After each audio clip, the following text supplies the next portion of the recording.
चलिए भाई, एक और बेहतरीन सेशन में आपका सभी का बहुत बहुत स्वागत है। और ये चैप्टर की लास्ट क्लास रहने वाली है। और इस चैप्टर का जो लास्ट टॉपिक है वो लास्ट टॉपिक है दो आवेशित चालकों को जोड़ने पर उभयनिष्ठ विभव, आवेशों का पुनः वितरण और ऊर्जा ह्रास।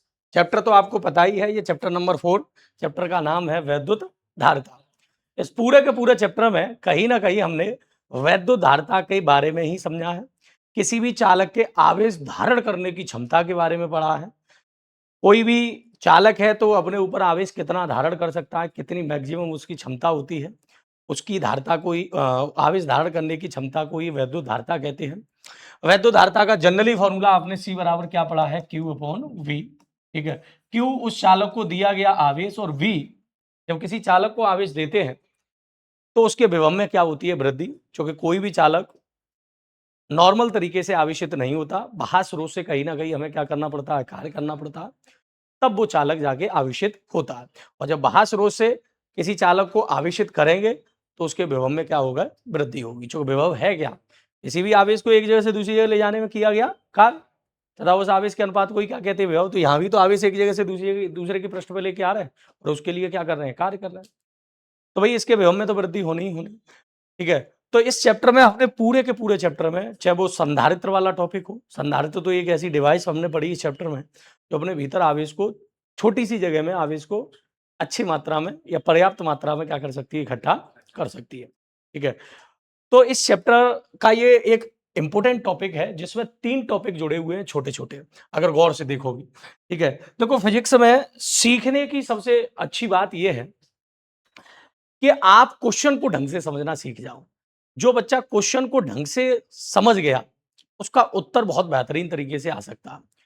कुछ लोग क्वेश्चन को ढंग से नहीं समझते और उत्तर पर ज्यादा ध्यान देते हैं, तो फिर वो उत्तर केवल रटने का प्रयास करेंगे और उनके पास कोई ऑप्शन नहीं है। बोर्ड की कॉपियां जब चेक करते हैं हम लोग तो उसमें ये देखते हैं कि क्वेश्चन कुछ पूछा है, आंसर कोई दूसरा छाप गया। अब उसके या तो वो जानबूझ के छाप के गया, क्योंकि जनरली टीचर उससे क्या कहते रहते हैं कि कॉपी भर के आओ साहब, जितनी ज्यादा कॉपी भरी भरी होगी उतना ज्यादा नंबर मिलेगा। अब उनकी भाषा में तो कॉपी चेक करने वाले बेवकूफ है, गधे, उन्हें तो कुछ आता नहीं है। वो तो कुछ भी लिखा होगा उस पर नंबर दे देंगे। जनरली ऐसा होता नहीं है। जब एक नजर में पहचान हो जाती है कि बच्चे ने क्या सही लिखा है और क्या गलत लिखा है, और एक नजर में ये भी पहचान हो जाती है कि ये क्या करने का प्रयास कर रहा है। ठीक है, तो कुछ तो जानबूझ के उन पे वो डेरिवेशन नहीं आ रहा, वो टॉपिक नहीं आ रहा, तो वो उसके पड़ोसी वाले डेरिवेशन को चिपका देते हैं। ठीक है, पूछा गया समांतर पीठ संधारित्र की धारिता का सूत्र निकालिए, उन्हें समांतर पीठ संधारित्र की धारिता का सूत्र नहीं पता, तो गोली संधारित्र की धारिता चिपका गए। ठीक है, तो कुल मिला के कुछ तो जानबूझ के करते, कुछ क्वेश्चन को समझ नहीं पाते हैं। कई क्वेश्चन ऐसे हैं जो मिक्सिंग जैसे दिखाई देंगे, मतलब एक जैसे दिखाई देंगे, उनमें विभेद करना थोड़ा सा दिक्कत का विषय है और वो क्वेश्चन को ध्यान से नहीं पढ़ते। भड़बड़ी में क्वेश्चन पढ़ा और उत्तर जो है वो गलत छाप के आ जाते हैं। अब ये ऐसा नहीं है कि भैया उत्तर गलत छाप दिया तो अभी हमारी तो मजबूरी है कि कॉपी चेक करने में नंबर भी आपको सही का नंबर दिया जाए, गलत का नंबर नहीं दिया जाए। ठीक, हाँ, तो सबसे पहले हमें फिजिक्स के किसी भी टॉपिक के क्वेश्चन को अच्छे से पढ़ना है। तो क्वेश्चन क्या है, तो क्वेश्चन है सर दो आवेशित चालक है, दो आवेशित चालक है। तो हमने चित्र, देखो सरल सी बात, फिजिक्स सीखने का तरीका ये है कि क्वेश्चन पढ़ के आपको क्या बनाना है, चित्र ड्रॉ करना है। ठीक है, तो हमारे पास दो आवेशित चालक हैं, तो दो हमने आवेशित चालक गोले ले लिए और ये आवेशित चालक गोले एक अचालक स्टैंड पर रख लिए। ये अचालक स्टैंड है। अचालक क्या है, स्टैंड। अचालक स्टैंड क्या होता है, ठीक है, तो जैसे कि ये चालक गोले जब आवेशित होंगे तो इनका कनेक्ट डायरेक्ट अर्थ से नहीं होगा, डायरेक्ट पृथ्वी से नहीं होगा। क्योंकि अगर पृथ्वी से डायरेक्ट कनेक्ट हो गए तो जो भी इस पर चार्ज देंगे वो कहाँ चला जाएगा, पृथ्वी पर, इस पर तो कुछ रहेगा ही नहीं। जो हम कहानी जो एनालिसिस कर रहे हैं, जो हम चीजें पढ़ने का प्रयास कर रहे हैं वो दिखाएंगी नहीं हमें। तो हम अचालक स्टैंड पर रख देते, प्लास्टिक के स्टैंड पर रख लेते हैं, जिससे कि आवेश से चालक से अर्थ पे ट्रांसफर ना हो। ठीक है, तो चलिए मेरे पास दो चालक गोले हैं, जैसा कि क्वेश्चन में कहा गया था। इन दोनों चालकों को आपस में मैंने जोड़ दिया। जोड़ेंगे किसी चालक तार से, चलो जोड़ने की कहानी बाद में है, पहले इतनी कहानी को समझते हैं। मेरे पास दो चालक गोले हैं और ये आवेशित है। अब जनरली तौर पे समझो कि इस वाले चालक गोले को मैंने Q1 आवेश दिया इस वाले चालक गोले को मैंने क्या आवेश दिया, Q1 आवेश दिया। ऐसे चैप्टर की शुरुआत में मैंने बहुत अच्छी तरीके से चीजें समझाई कि कोई चालक आवेशित कैसे होता है। थोड़ा सा जल्दी से फिर से दोबारा समझा देते हैं। जैसे कि मेरे पास ये कोई चालक है और इस चालक को हम पॉजिटिव चार्ज दे रहे हैं। अब पहला पॉजिटिव चार्ज तो बहुत आसानी से इस पृष्ठ पर पहुंच जाएगा, इस चालक के पृष्ठ पर, पहला पॉजिटिव चार्ज। लेकिन जब दूसरा पॉजिटिव चार्ज इसके पास आना चाहेगा तो ये पहला वाला पॉजिटिव इस वाले पॉजिटिव का क्या करेगा, विरोध। क्योंकि आपको पता है प्लस प्लस एक दूसरे का क्या करते हैं, विरोध करते हैं, क्योंकि प्रतिकर्षण बल लगता है। तो पहला आवेश पॉजिटिव तो बहुत आसानी से पहुंच गया, तुरंत पहुंच गया। लेकिन जब दूसरा धन आएगा तो ये धन इसका क्या करेगा, विरोध करेगा।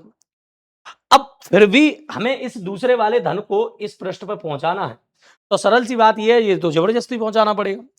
ये तो आने नहीं दे रहा और जबरदस्ती पहुंचाना पड़ेगा। इसका मतलब कहीं ना कहीं बाह्य स्रोत द्वारा, कौन से स्रोत द्वारा, बाह्य स्रोत, ठीक है, जहां से ये आवेश आ रहा है उस स्रोत के द्वारा इस पर कुछ एक्स्ट्रा कार्य करना पड़ेगा, क्योंकि आसानी से तो पहुंच नहीं रहा।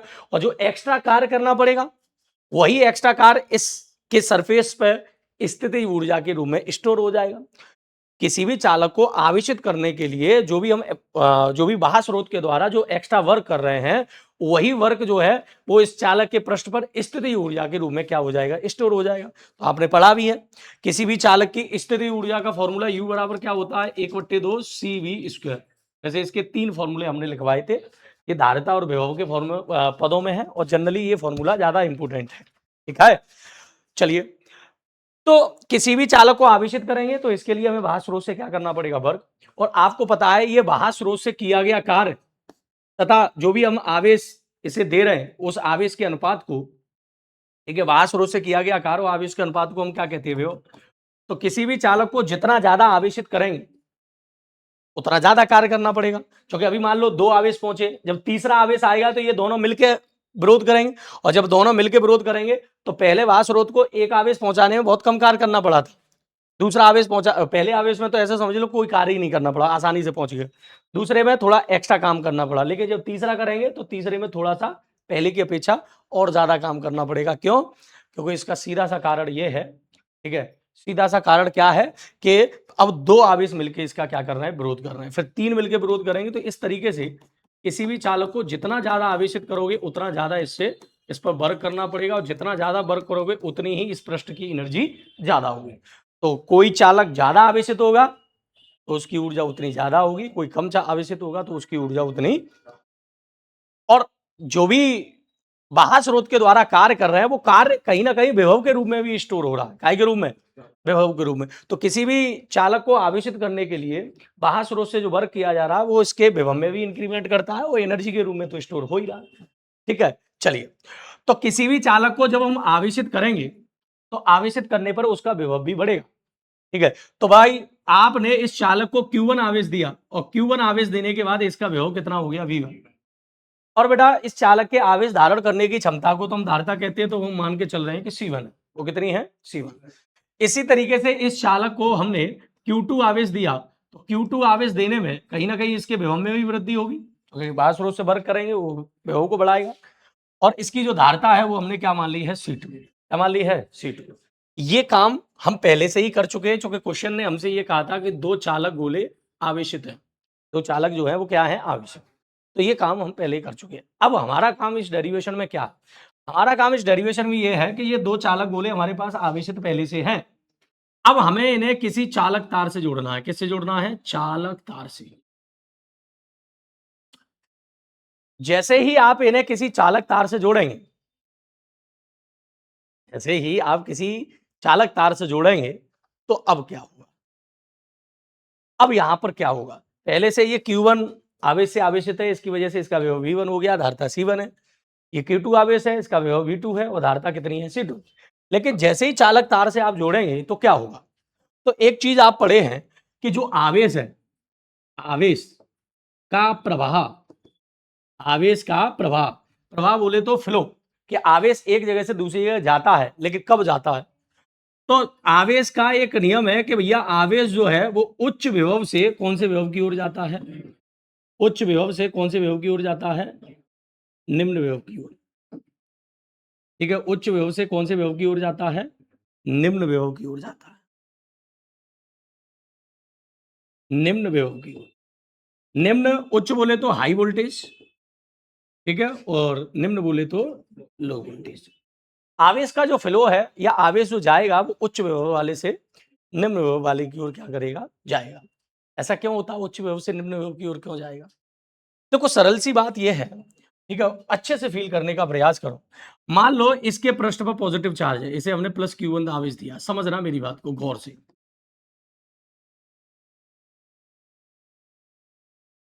इस पर आवेश, यहां पर हम ये भी बात समझ ले रहे हैं कि ये बड़ा गोला है तो इस पर आवेश थोड़ा ज्यादा होगा, और ये वाला छोटा गोला है तो इस पर आवेश थोड़ा क्या होगा, कम। Q1 का मान ज्यादा है और Q2 का मान कम है। और जब Q1 का मान ज्यादा है तो इसे आवेश ज्यादा दिया है, ज्यादा आवेश देंगे तो इसका विभव भी ज्यादा होगा। इसे आवेश कम दिया है तो इसका विभव भी क्या होगा, कम होगा। इसे आवेशित करने में कम विभव खर्च करना पड़ेगा, ठीक है। तो उच्च विभव इसका है और निम्न विभव इसका है, और फिर डिपेंड करेगा कि आपने किसको आवेश, देखो यहाँ बड़े और छोटे पर ज्यादा ध्यान मत देना, वो डिपेंड करेगा कि आपने किस आवेश को ज्यादा आवेशित किया और किस चालक गोले को ज्यादा आवेशित किया और किस चालक गोले को कम आवेशित किया। वो डिपेंड करेगा, जरूरी नहीं है बड़ा है और छोटा है, लेकिन हम मान के चल रहे हैं इसे हमने आवेश ज्यादा दिया, इसे आवेश हमने कम दिया। तो जनरली तौर पे इस पर ज्यादा एनर्जी खर्च हुई होगी तो इसका विभव ज्यादा होगा, इस पर कम एनर्जी खर्च हुई होगी तो इसका विभव कम होगा। इस पर भी पॉजिटिव चार्ज है, फील करने का प्रयास करो, ठीक है, क्योंकि चीजें सब फीलिंग की ही हैं। जितना ज्यादा अच्छा फील कर लोगे, जितना ज्यादा उसे वास्तविक स्वरूप में समझ लोगे, उतनी ज्यादा चीजें लंबे समय तक आपके साथ रहेंगी, रटना नहीं पड़ेगा, कॉन्फिडेंस का लेवल हाई रहेगा, ठीक है। टीचर के सामने हमें डर किस बात का लगता है, जैसे कि एग्जाम लिख रहे हैं या एग्जाम में हमें डर किस बात का लगता है, तो डर तो कहीं ना कहीं इसी बात का लगता है कि कहीं भूल गए तो क्या होगा। जैसे टीचर हमसे पूछ रहा, तो उसमें अंदर से ये भय यही तो रहता है कि भूल गए तो क्या होगा।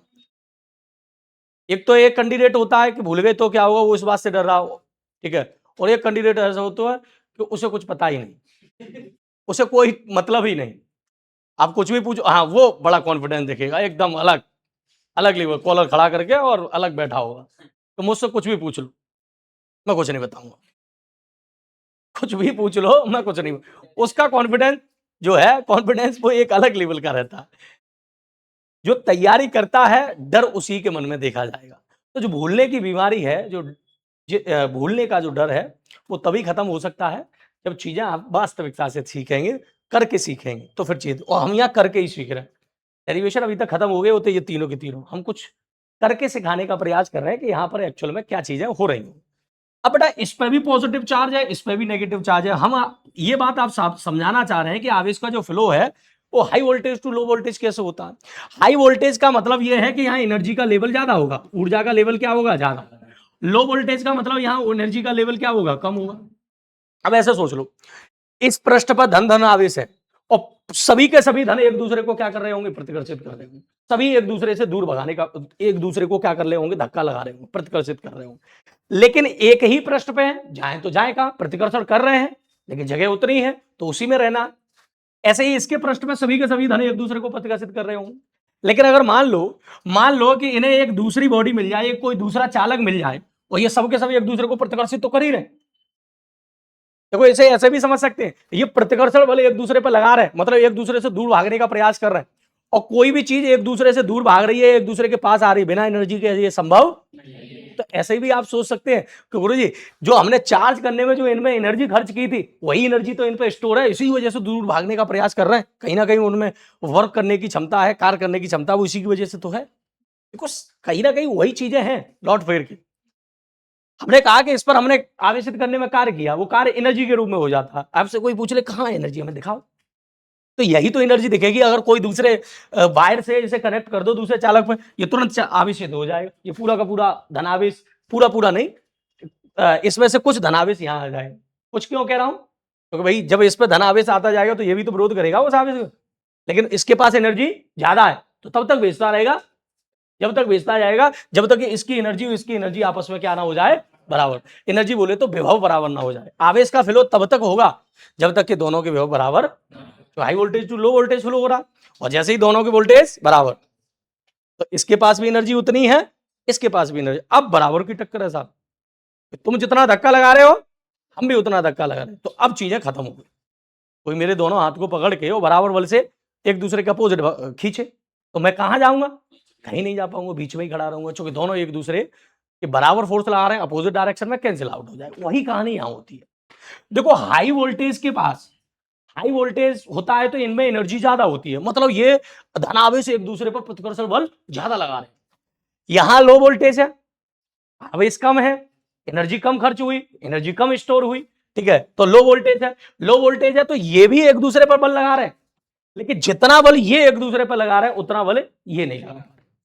तो बेटा ये भी धन इस वायर से होते हुए इधर आना चाहेंगे, और ये भी धन इस वायर से होते हुए इधर जाना चाहेंगे, ये वाला धन इधर जाना चाहेगा और ये वाला धन इधर। फील करो इस बात को। लेकिन कौन सा वाला धन किधर की ओर शिफ्ट होगा, तो जिसके पास एनर्जी ज्यादा होगी। तो भैया जो हाई वोल्टेज होगा, जैसे कि V1 को आपने हाई वोल्टेज माना है और V2 को क्या माना है, लो वोल्टेज, तो हाई वोल्टेज वाला जो धनावेश है इसके पास एनर्जी ज्यादा हुई, इसके इसके पीछे से धक्का ज्यादा लग रहा होगा। और इधर वाला जो धनावेश है इसका वोल्टेज कम है, एनर्जी लो है, तो इसमें धक्का क्या लग रहा हो, इसकी अपेक्षा कम लग रहा हो। तो इसका मतलब आवेश का फ्लो हाई से किधर की तरफ होगा, लो की तरफ। क्यों होगा, कारण आपको पता चल गया। हाई वोल्टेज के आवेशों के पास एनर्जी ज्यादा होती है, ज्यादा पीछे से क्या करते हैं, फोर्स क्रिएट करते हैं। लो वोल्टेज के पास आवेश तो होता है, लेकिन इनके पास एनर्जी का लेवल क्या होता है, कम, तो इनका धक्का कम लगता है। तो फिर इस वजह से फिर से मजबूरन जो आवेश का फ्लो है वो हाई वोल्टेज से लो वोल्टेज की तरफ जाता है। इसका मतलब इस कॉन्सेप्ट में एक और बात पकड़ में आई कि पहले चालक आवेशित थे Q1 V1 और C1। Q1 आवेश था, Q1 आवेश देने में उत्पन्न विभव था, C1 उसकी धारता थी, इसका आवेश Q2 था, धारता C2 थी, उसका विभव क्या था, V2। लेकिन जैसे ही किसी चालक तार से जोड़े, तो चालक तार से जोड़ने के बाद उच्च विभव वाले गोले से जो आवेश है वो निम्न विभव वाले गोले की ओर चलना चालू कर देगा। क्यों कर देगा, कारण आपको बता दिया। और तब तक जाएगा जब तक कि दोनों के विभव बराबर। तो गुरुजी विभव बराबर कैसे हो जाएंगे, एक का उच्च विभव है एक का निम्न विभव कैसे, तो सरल सी बात है, जिसका उच्च विभव उसके पास एनर्जी ज्यादा है, लेकिन ये ज्यादा एनर्जी वाला आवेश जब कम एनर्जी वाले की तरफ जाएगा तो इसकी एनर्जी खर्च होगी कि नहीं होगी उसे भेजने में। और जब इसकी एनर्जी उसे आवेशित करने में खर्च होगी, तो यहां तो खर्च हो रही है, लेकिन इसकी एनर्जी क्या होगी, बढ़ेगी, तो ये इसके आने का क्या करेगा, विरोध करेगा। और विरोध के चक्कर में ये पहला वाला गोला उस बाह्य स्रोत का कार्य करेगा एक तरीके से, ठीक है। तो बाह्य स्रोत तो इसके द्वारा कार्य इस पर आवेशित करने में किया, तो इसकी एनर्जी खर्च होगी और इसकी एनर्जी, कहने का मतलब इसका विभव डाउन होता जाएगा और इसका विभव बढ़ता है। तो आवेश का फ्लो तब तक होगा जब तक कि दोनों के विभव बराबर ना हो जाए। और इस बराबर विभव को ही हम यहां पर नाम देते हैं उभयनिष्ठ विभव। क्या नाम देते हैं, उभयनिष्ठ विभव। तो इसमें एक टॉपिक है, देखो जोड़ो देखोगे तो चालक तार से जोड़ने पर उभयनिष्ठ विभव क्या है। तो सबसे पहले तो आपको एक बात समझ में आई कि ये उभयनिष्ठ विभव होता क्या है। तो जब दो आवेशित चालक गोलों को किसी चालक तार से जोड़ते हैं, तो उच्च विभव वाले गोले का जो आवेश है वो निम्न विभव वाले गोले के आवेश की ओर क्या होता रहता है, पुनः आवेशों का पुनः वितरण होता है। पुनः वितरण शब्द क्या है, पुनः वितरण शब्द यह है कि पहले आवेश इस पर Q1 था और इस पर क्या था, लेकिन जोड़ने के बाद इसका आवेश क्या होना चालू हो जाएगा, कम, और इसका आवेश क्या होना चालू हो जाएगा, तो आवेश इधर से उधर जाना चालू हो गया, तो दोबारा से वितरित हुआ कि नहीं, इसी को कहते हैं पुनः वितरण। और पुनः वितरण के बाद मैं मान ले रहा हूं पहले वाले गोले पर आवेश हो गया Q1 डैश, दूसरे वाले गोले पर आवेश हो गया Q2 डैश। विभव रुकेगा, विभव का फ्लो रुक जाएगा जब दोनों गोलों के विभव क्या हो जाएंगे, बराबर। तो आवेश जो है वो उच्च विभव वाले गोले से निम्न विभव वाले की ओर जाएगा, फ्लो करेगा, और तब तक फ्लो करेगा जब तक कि दोनों के विभव बराबर। इसी को कहते हैं उभयनिष्ठ विभव। फिर आवेशों का फ्लो क्या हो जाएगा, रुक जाएगा। लेकिन जब आवेश का फ्लो रुकेगा तब पहले वाले गोले पर Q1 आवेश नहीं रहेगा, बल्कि कुछ कम हो जाएगा, Q1 डैश मान ले रहे हैं, तो इसका थोड़ा सा बढ़ जाएगा, तो ये मान ले रहे हैं Q2 डैश। ये कहानी है। तो इसमें जो आगे की लाइन है कि आवेशों का पुनः वितरण, तो इसका भी मतलब आपको समझ में आया कि आवेशों का पुनः वितरण मतलब जब वायर से कनेक्ट करेंगे तो ये चालक गोले फिर दोबारा आवेशित होंगे, मतलब आवेश इनका चेंज हो जाएगा, तो ये है पुनः वितरण। तीसरी पॉइंट है इसमें ऊर्जा ह्रास। यहाँ ऊर्जा ह्रास, ऊर्जा ह्रास क्यों होगा, एनर्जी का ह्रास क्यों होगा, एनर्जी की कमी क्यों होगी, एनर्जी वेस्ट होगी। तो सरल सी बात यह है कि जब पहले गोले वाले से, उच्च विभव वाले गोले से आवेश जो है वो निम्न विभव वाले गोले की ओर जाएगा किसी चालक तार से होता हुआ, तो इस चालक तार में भाई आवेश क्या है, इलेक्ट्रॉन की गति तो है, यहाँ से आवेश उठ के यहाँ जा रहा, किसी वायर के थ्रू जा रहा, जब किसी वायर के थ्रू जा रहा है ये आवेश, ठीक है, तो यहाँ पर कुछ एनर्जी जो है हीट के फॉर्म में क्या हो जाएगी, वेस्ट हो जाएगी। इस वायर में जब आपसी में इलेक्ट्रॉन टकराएँगे, आपसी में जाने में कुछ ना कुछ एनर्जी क्या होगी, वेस्ट होगी। तो वही हमें वेस्ट हुई एनर्जी याद करनी है कि कितना एनर्जी का लॉस होगा। तो यहाँ 3 टॉपिक हैं। कोई हमारे पास आवेशित चालक गोले पहले से हैं, आवेशित चालक गोले पहले से है, ठीक है। इन्हें हमने चालक तार से जोड़ दिया तो उभयनिष्ठ विभव क्या होगा, आपने समझा। आवेशों का पुनः वितरण क्या होगा, आपने समझा। और तीसरी कंडीशन ऊर्जा ह्रास क्या होगा। तो जल्दी से इन तीनों टॉपिकों को डेरिवेशन टाइप मतलब इनके फॉर्मूले के बारे में समझ लेते हैं, एक नई पेज पर समझ लेते हैं, ठीक है। चित्र वो याद रखोगे। देखो पहला गोला है, पहले गोले को जनरली तौर पे वैद्युत धारिता का फॉर्मूला क्या होता है, तो जनरली तौर पे वैद्युत धारिता का फॉर्मूला होता है C बराबर Q/V। अगर यहां पर हम आवेश के बारे में बताएं, आवेश के बारे में आपसे पूछें कि आवेश क्या है, तो Q बराबर क्या हो जाएगा, CV V भाग में त्रिगुणा। अगर हम पहले चालक की बात करें, पहले चालक गोले की, पहले चालक गोले की, तो पहले चालक गोले का आवेश Q1 है, तो Q1 बराबर होगा C1V1। आवेश Q1 है, धारिता C1 है और विभव V1 है। इसी पर तरीके से अगर हम दूसरे चालक गोले की बात करें, तो यहां पर Q2 बराबर हो जाएगा C2V2, ठीक है। अब मैं यहां पहला टॉपिक लिख रहा हूं उभयनिष्ठ विभव, ठीक है, उभयनिष्ठ विभव। अच्छा, उभयनिष्ठ विभव क्या है, सब लोगों को पता चल गया। जब दो चालक गोलों को किसी चालक तार से जोड़ेंगे तो उच्च विभव वाले गोले से जो आवेश है वो निम्न विभव वाले गोले के आवेश की ओर तब तक स्थानांतरित होगा जब तक कि दोनों के विभव बराबर। इस बराबर विभव को, ये समान विभव को ही हम क्या कहते हैं, उभयनिष्ठ विभव। अगर इसी मेन फॉर्मूले से इसका देखें और इसका विभव निकालें तो उभयनिष्ठ विभव V बराबर क्या हो जाएगा, Q/C। अब दोनों गोलों का विभव समान हो गया, तो यहां दोनों गोलों के विभव समान को ही हम उभयनिष्ठ विभव कह रहे हैं। तो यहां V बराबर Q/C तो है, लेकिन Q बोले तो यहां पर होगा कुल आवेश। कौन सा आवेश, कुल आवेश की चर्चा होगी, क्योंकि दोनों गोलों की बात हो रही। और V जो है वो क्या है, विभव, तो यहां पर कुल विभव, ठीक है। तो V बराबर पहले गोले का आवेश Q1 था, दूसरे का कितना था, Q2, तो कुल आवेश Q1 प्लस Q2। कुल धारिता, हाँ ठीक है, यहां कुल विभव नहीं है बल्कि क्या होगी, कुल धारिता। कुल धारिता, कुल धारिता कैसे होगी, क्योंकि V तो इधर आ जाएगा और C इधर आएगा, तो तभी तो V बराबर Q/C होगा। तो कुल धारिता, पहले गोले की धारिता C1 और दूसरे गोले की धारिता C2। बस V बराबर Q1 का मान आपको पता है, पहले गोले का विभव C1V1 C2V2/C1 प्लस C2। एक आध चीज और समझ लो, उभयनिष्ठ विभव का ये फॉर्मूला आ गया। उभयनिष्ठ विभव क्या है ये बात पता होना चाहिए, और उभयनिष्ठ विभव का फॉर्मूला आपके सामने है, ठीक है। किसी को कोई दिक्कत नहीं होनी चाहिए, ठीक है।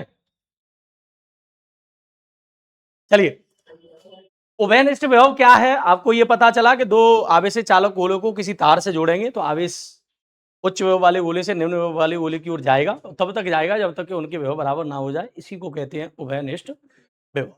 फॉर्मूला आपके सामने। एक चीज और समझ लो थोड़ी सी, देखो जब चालक गोलों को इस चालक तार से नहीं जोड़ा जाए तब पहले की स्थिति क्या थी कि पहले को Q1 आवेश दिया गया था, Q1 आवेश देने में इसका विभव V1 हो गया था, धारण करने की क्षमता C1 थी।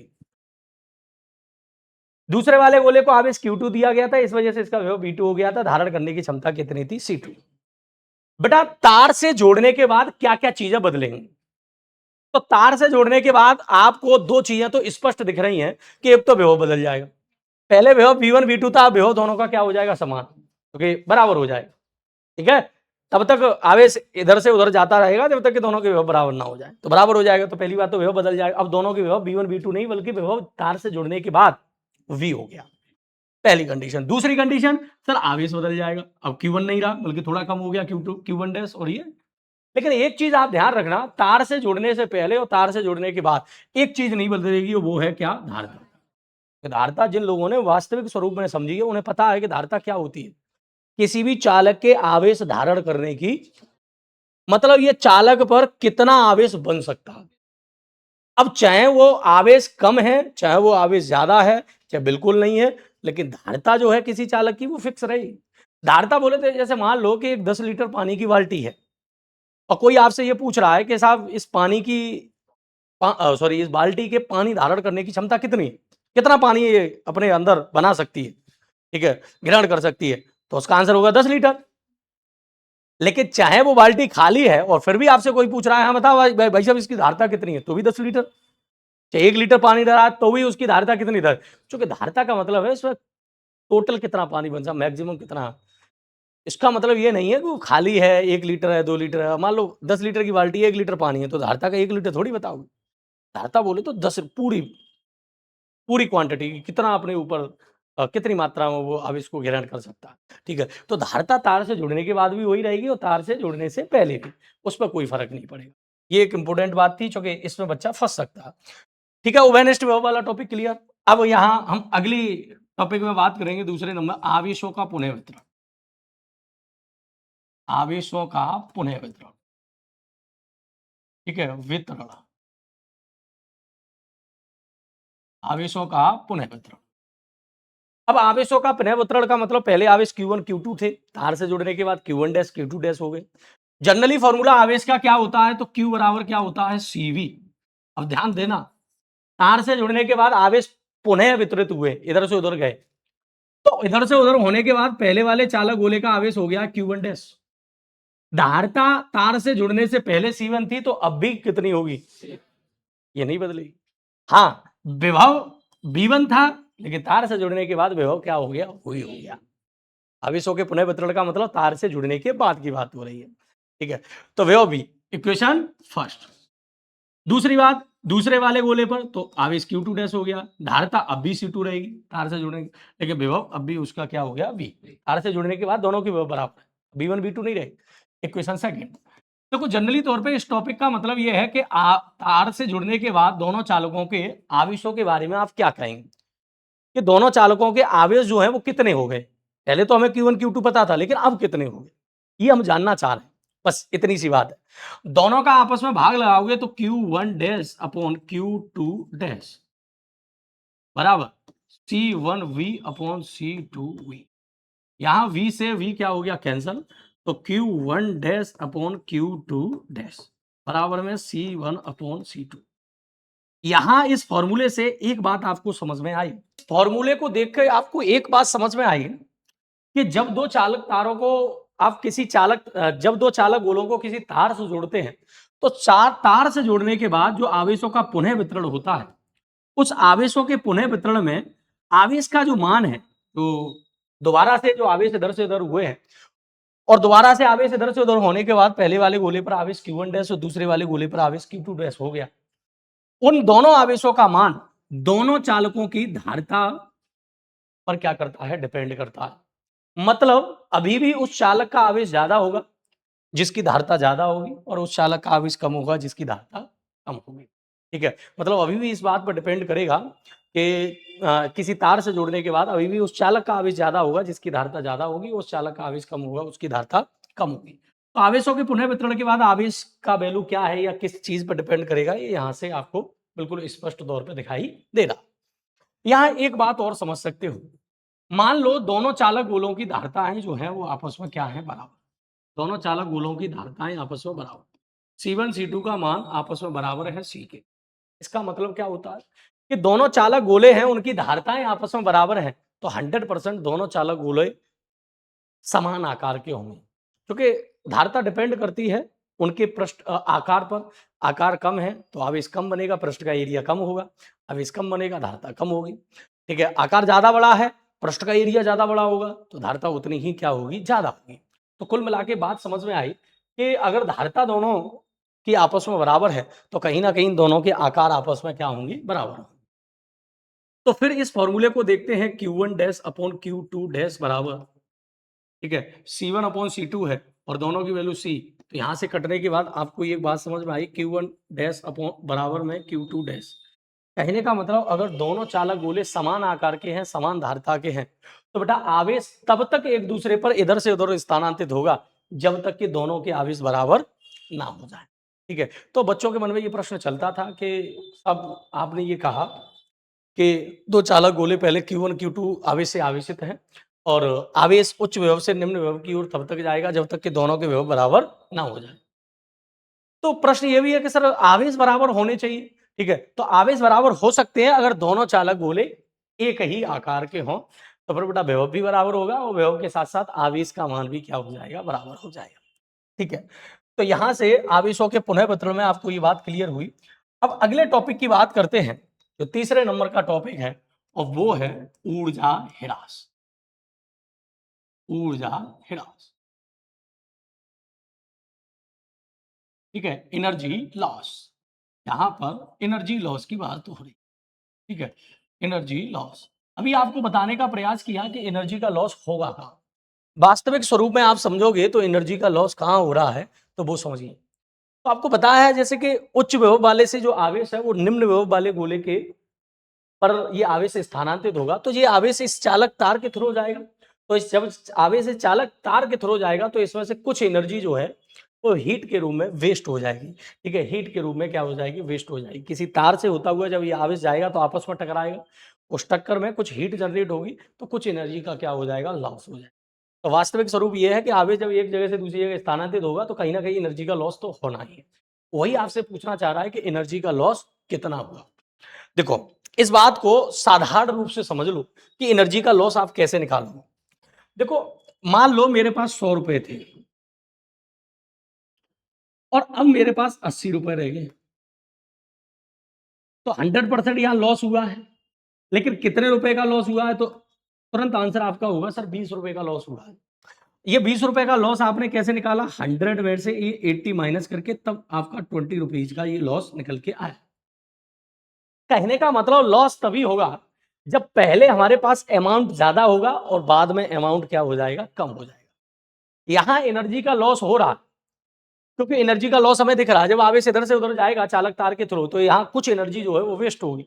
आवेश के आपस में टकराने, जब आवेश फ्लो करेगा तो आपस में टक्कर होंगी, परमाणुओं से टक्कर होंगी। जो तार में आवेश जब फ्लो करेगा तो वहां भी तो परमाणु होंगे, तो उसमें एनर्जी का लॉस 100% होगा ही होगा। कितनी एनर्जी का लॉस हुआ है अगर ये हमें निकालना है, तो हमें ये जानना पड़ेगा कि तार से जोड़ने के पहले, जब तार से ये दोनों चालक तार नहीं जुड़े थे, जब ये दोनों चालक गोले तार से नहीं जुड़े थे, तब इनकी ऊर्जा कितनी थी, और जब तार से जोड़ दिए तब इनकी ऊर्जा कितनी है। और पहले वाली एनर्जी में से, मतलब तार से जोड़ने से पहले वाली ऊर्जा में से और तार से जोड़ने के बाद वाली एनर्जी को हम क्या कर देंगे, माइनस, आंसर हमारा मिल जाएगा कि कितनी एनर्जी का लॉस हुआ है। तो चलिए, तो इसका मतलब हमारे पास एक टारगेट मिल गया कि भैया एनर्जी का लॉस हमें निकालना है पहले वाली एनर्जी में से, मतलब तार से जोड़ने से पहले, तार से जोड़ने से पहले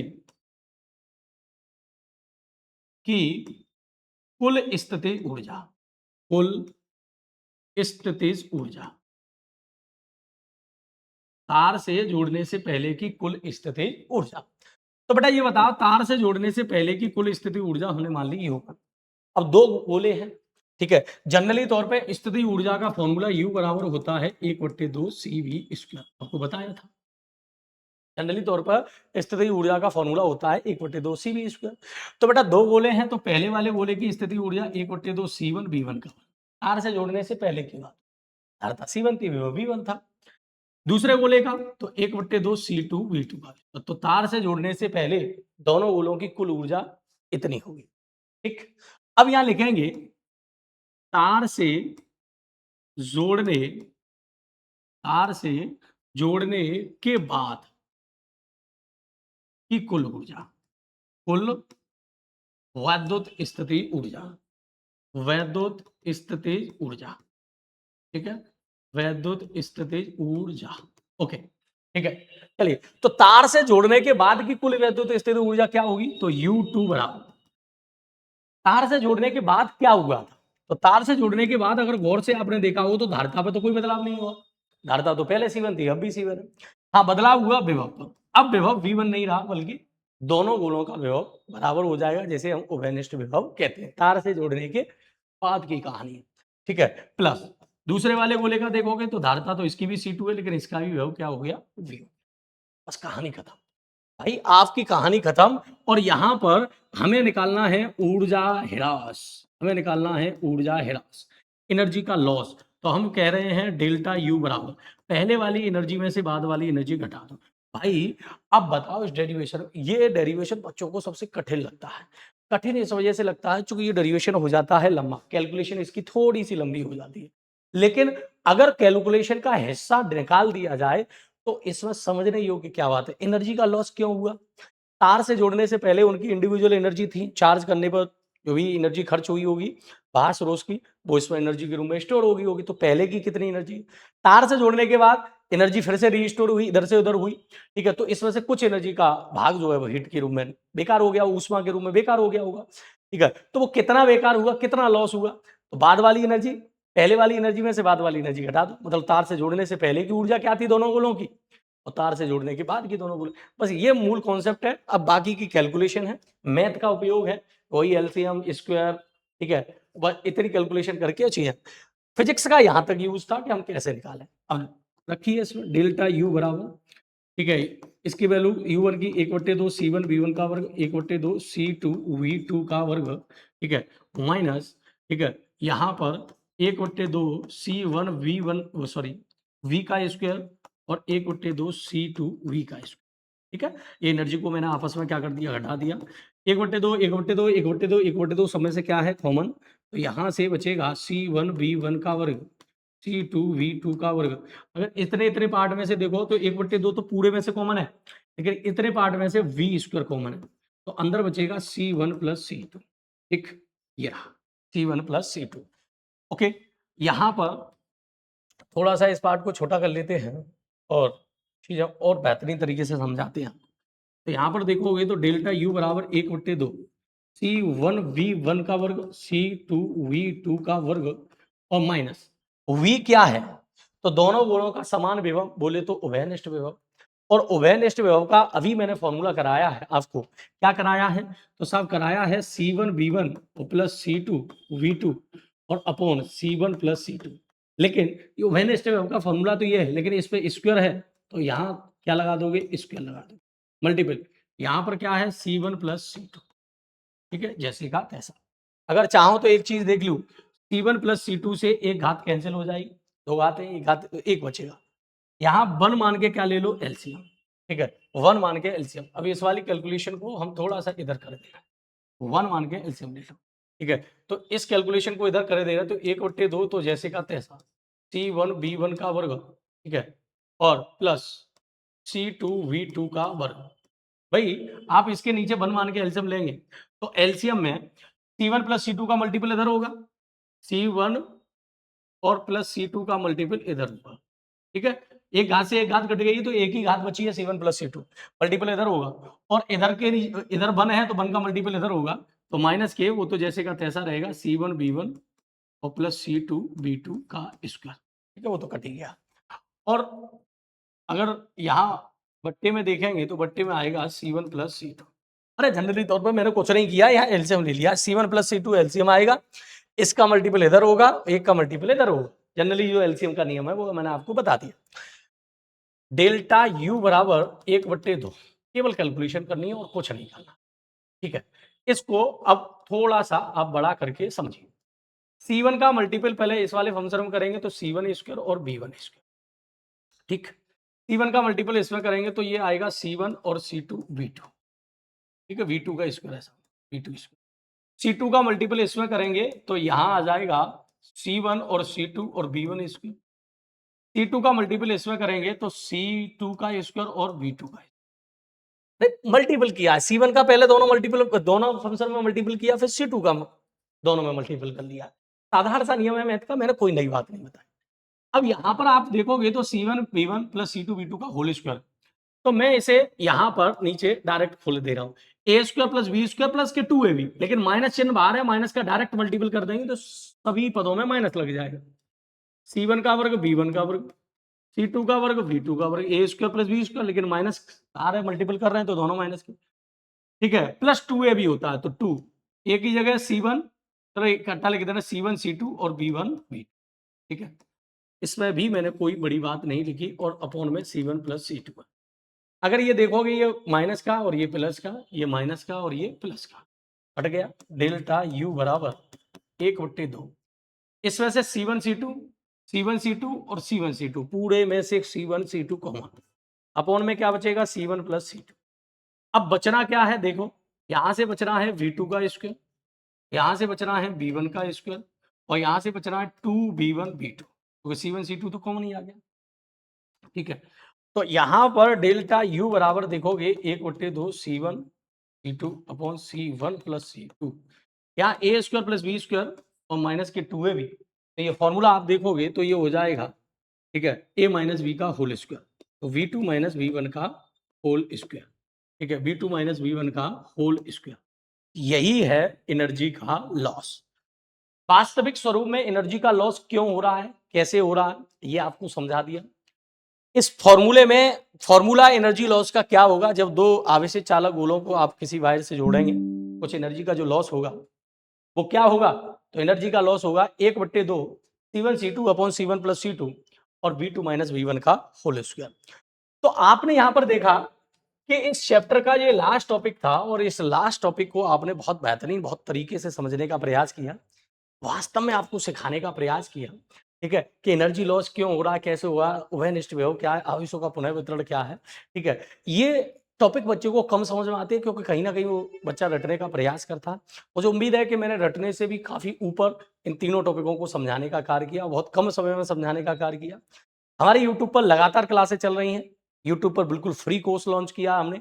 दिसंबर तक 2027 के बोर्ड एग्जाम का पूरा कोर्स हम कंप्लीट करा के आपको देंगे, 1 महीने की प्रैक्टिस करा के देंगे। फरवरी में आपके एग्जाम होंगे, ठीक है, 1 से 1.5 महीने की प्रैक्टिस होगी, ठीक है, जिसमें सब कुछ जो पिछले साल के पेपर हैं वो लगवाएंगे, सब कुछ इस कोर्स में पूरा का पूरा इंक्लूडिंग रहेगा, पूरा का पूरा चीजें हम करवाएंगे, न्यूमेरिकल सहित करवा रहे हैं चैप्टर को, टॉपिक वाइज टॉपिक चैप्टर को करवा रहे हैं।